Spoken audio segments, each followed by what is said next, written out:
Halo teman-teman, Assalamualaikum warahmatullahi wabarakatuh. Perkenalkan, saya Dewi Setiara Ningtyas, NPM 2031036 dari kelompok 5. Pada kesempatan kali ini, saya akan membahas materi tentang salpingitis dan ginatresia. Yang pertama, ada definisi salpingitis, infeksi dan peradangan pada saluran tuba, sering digunakan secara sinonim dengan penyakit radang panggul atau PID. Salpingitis salah satu penyebab paling umum infertilitas wanita. Jika tidak segera diobati, infeksi dapat menyebabkan kerusakan permanen pada tuba falopi sehingga telur dilepaskan setiap siklus menstruasi tidak bisa bertemu dengan sperma.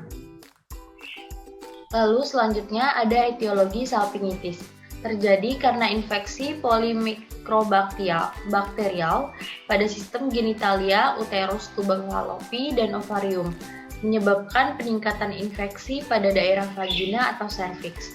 Penyebab lainnya adalah actinomycosis atau infeksi bakteri, lalu ada schistosomiasis, infeksi parasit, lalu ada tuberkulosis. Selanjutnya ada patofisiologi dari salpingitis. Terjadi dalam dua tahap. Tahap pertama melibatkan akusisi infeksi vagina atau leher rahim.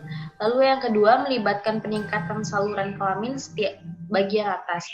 Perubahan dalam lingkungan mikroservisovaginal dihasilkan dari terapi antibiotik, ovaluasi, menstruasi, atau penyakit menular seksual atau PMS dapat mengganggu keseimbangan flora endogen non-patogenik menyebabkan organisme berkembang biak secara cepat dan akan naik ke saluran bagian atas. Faktor-faktor ini juga dapat memfasilitasi peningkatan bakteri patogen seperti Neisseria gonorrhoeae atau Chlamydia trachomatis. Intercourse juga dapat berkontribusi untuk meningkatkan infeksi dengan kontraksi rahim secara mekanis membujuk organisme untuk meningkat. Sperma juga dapat membawa organisme ke saluran kelamin bagian atas pada saat hubungan seksual. Lalu ada epidemiologi. Lebih dari 1 juta kasus salpingitis dilaporkan setiap tahunnya di Amerika Serikat. Namun, diperkirakan jauh lebih besar karena ketidaktahuan penderita dan bahkan banyak kasus dilaporkan ketika telah kronis. Salpingitis mempengaruhi 11% dari perempuan pada usia subur. Salpingitis banyak ditemukan pada masyarakat sosial ekonomi rendah. Faktor resiko independen salpingitis adalah riwayat seks sebelumnya, gonta-ganti pasangan, dan kurangnya pengetahuan kesehatan yang baik. Prevalensi tertinggi salpingitis remaja itu 15-24 tahun. Kurangnya kesadaran dini dan kurangnya kemauan untuk menggunakan alat kontrasepsi juga mempengaruhi faktor meningkatnya salpingitis. Selanjutnya ada faktor risiko. Wanita menstruasi dengan usia kurang dari 25 tahun yang gonta-ganti pasangan seks, tidak menggunakan kontrasepsi dan tinggal di daerah dengan prevalensi penyakit menular seksual PMS yang tinggi. Pembedahan seperti biopsi endometrium, kuret, dan hysteroskopis merupakan faktor predisposisi. Selanjutnya ada penata laksanaan.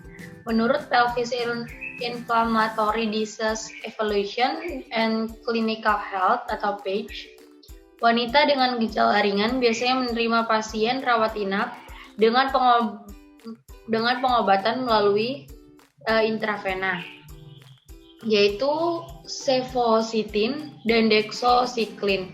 Sedangkan untuk pasien rawat jalan diberi intramuskular atau IM, cefoxitin, dan pemberian perolar doxycycline.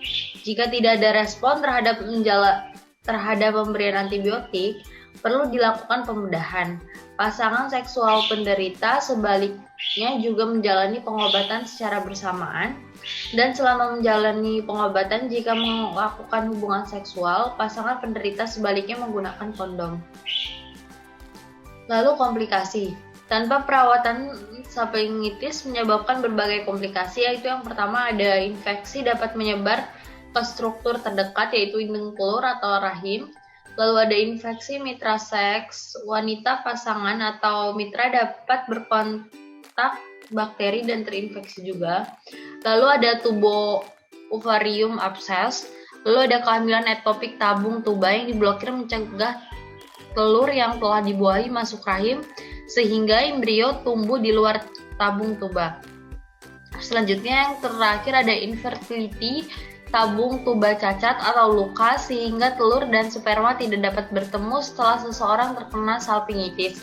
Seorang wanita memiliki resiko infertilitas sekitar 15%. Selanjutnya ada prognosis. Prognosis untuk salpingitis sangat bagus jika penyakit ini didiagnosa dan diobati secara dini. Meskipun sebagian kecil pasien akan menjadi tidak subur meskipun perawatan dini. Prognosis buruk pada pasien dengan episode berulang penyakit. Selanjutnya ada pencegahan. Melalui upaya pendidikan pasien dan identifikasi dan pengobatan pasangan seksual, diagnosa dini, rawat inap dan tirah baring, penggunaan terapi antibiotik yang mempertimbangkan etiologi polimikrobial salpingitis akut. Sumbernya ini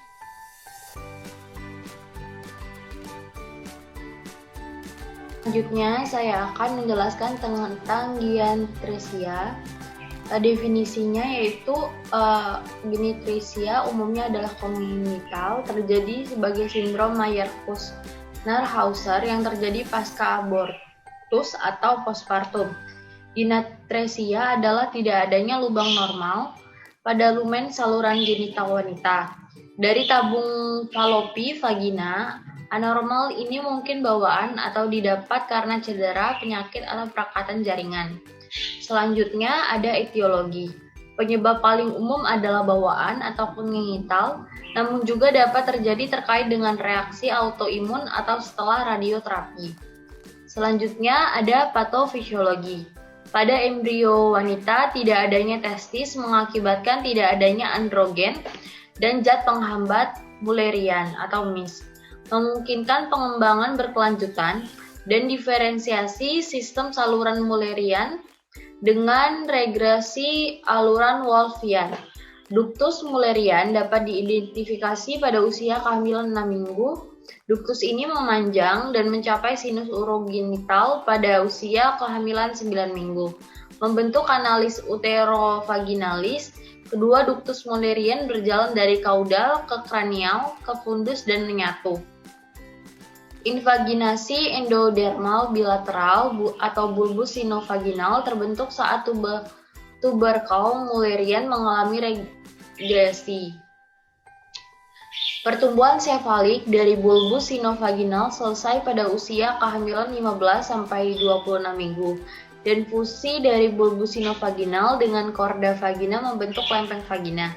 Perkembangan vagina selesai pada usia kehamilan 5 bulan. Mesenkim yang mengelilingi struktur ini berkembang menjadi otot-otot saluran genital.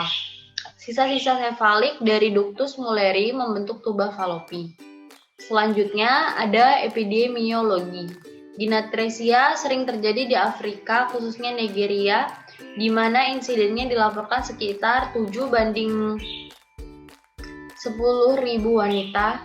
Dengan penyebab tersering adalah pemasangan pesarium vagina kaustik, cedera lahir, dan juga sebagai komplikasi dari perbaikan fistula vesikovaginal. Selanjutnya ada faktor risiko.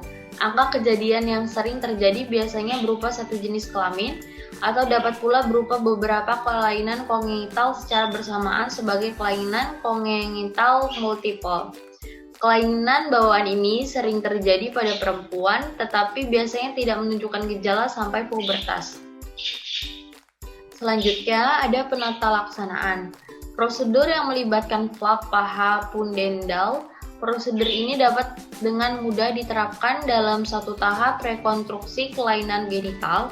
Vaginoplasti sigmoid juga memberikan hasil yang baik, tetapi memiliki kelemahan berupa produksi mukus yang berlebihan dan nyeri preumbilicus.